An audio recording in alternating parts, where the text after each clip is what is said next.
Hello everybody, this is Dr. Willow Ariella coming to you, adjusting my camera, semi-live, talking about death and dying. And sometimes people don't find this section very interesting, but it does have a lot to do with who we are as human beings and how we think about the world.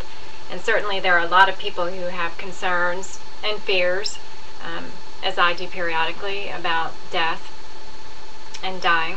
However, there are a couple of interesting things in this chapter that I wanted to discuss. One has to do with why we age and why we die, and there are some theories in here that I've reviewed myself and have read some other perspectives on this. There are plenty of people who are searching for the quote-unquote fountain of youth and trying to figure out what it is that we can do to slow, stop, and or reverse aging. And so people have come up with different ways to explain why it is that we age. And in your text there are a couple of major theories that are discussed: program theories of aging and damage theories of aging. And a discussion is also in your text on the maximum lifespan. Telomeres have become a really popular subject of discussion. Why it is that they shorten as we age, and is there something that we can do to prevent them from shortening? Because they seem to be a prominent, at this point in the research, seem to be a prominent factor in explaining aging. So a lot of people are doing research on how to get those telomeres to stop decreasing in length, since that seems to be a primary reason why that's contributing to our aging. Free radical theory, that's been around for quite a long time now, and kind of surprising to me that it's making its way into major textbooks such as this, because when it first came out, when I was first made aware of it back in the 90s, it was kind of considered a radical quote-unquote theory, and not too many people were in agreement with it. But apparently it's been gaining more establishment, and people are doing some additional research on it. The free radicals, people were trying to figure out how to decrease the amount of free radicals, but it really wasn't given any kind of credence until recently.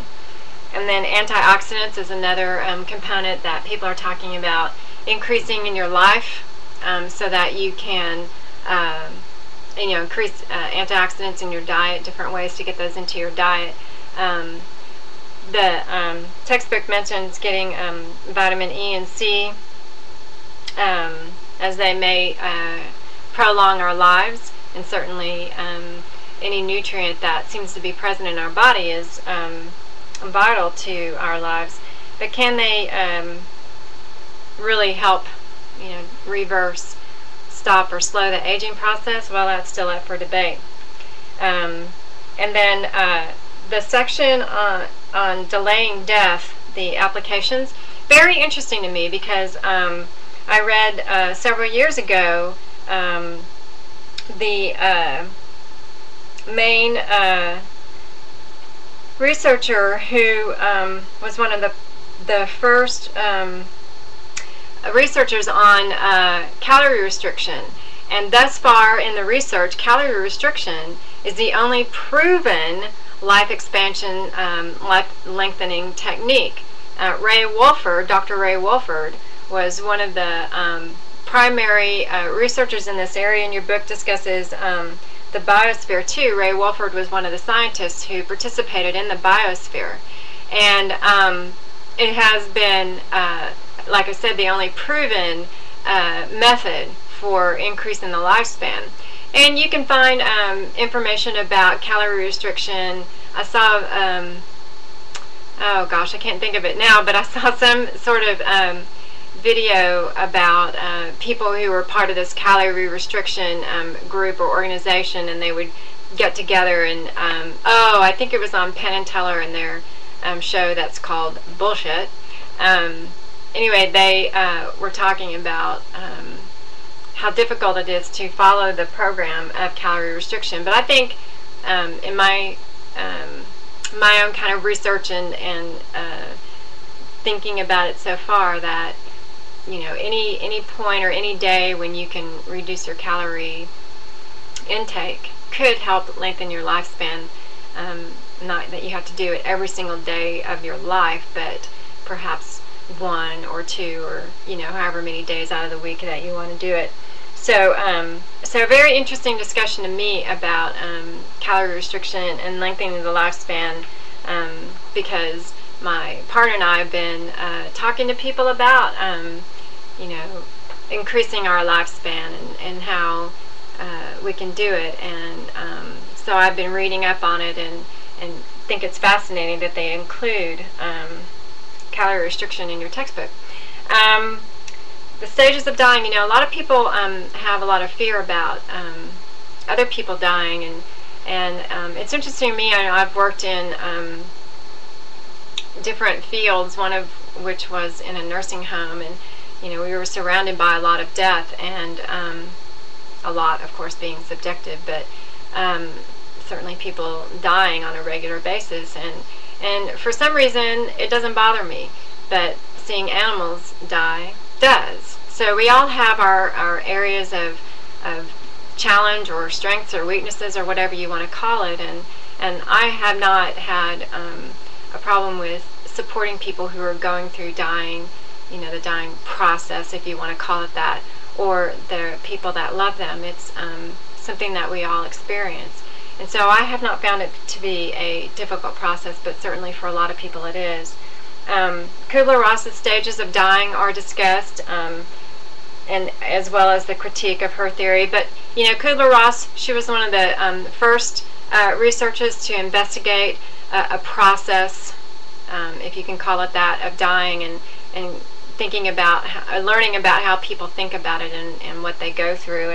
And so yes, her theory has some holes in it, but certainly it gave us a lot more information about what people go through as they're realizing that they are imminently, going to die. So her theory has given us a lot to work with, and we discussed in an earlier chapter Bowlby and his work on attachment and attachment theory, and then Parks Bowlby also looked at and developed a model of bereavement, and so that has to do with attachment as well. And then there are other models and theories that are discussed about bereavement and dying, and children especially. Their interest and fascination with death gives us quite a bit of information to look at, and how we think about death in our later years.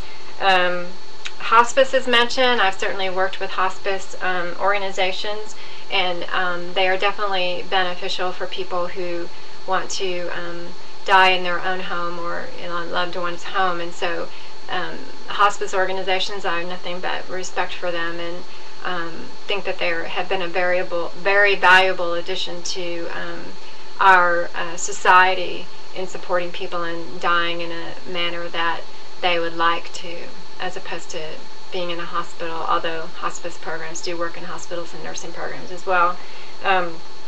So, I think the subject of longevity is very interesting, and have read quite a bit of research on this topic. Ray Kurzweil, he's a inventor and entrepreneur, and he wrote a book.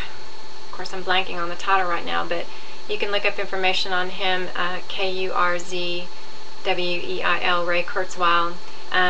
He's really into artificial intelligence, and he has co-authored a book with a doctor on longevity and what he sees as the future of human immortality.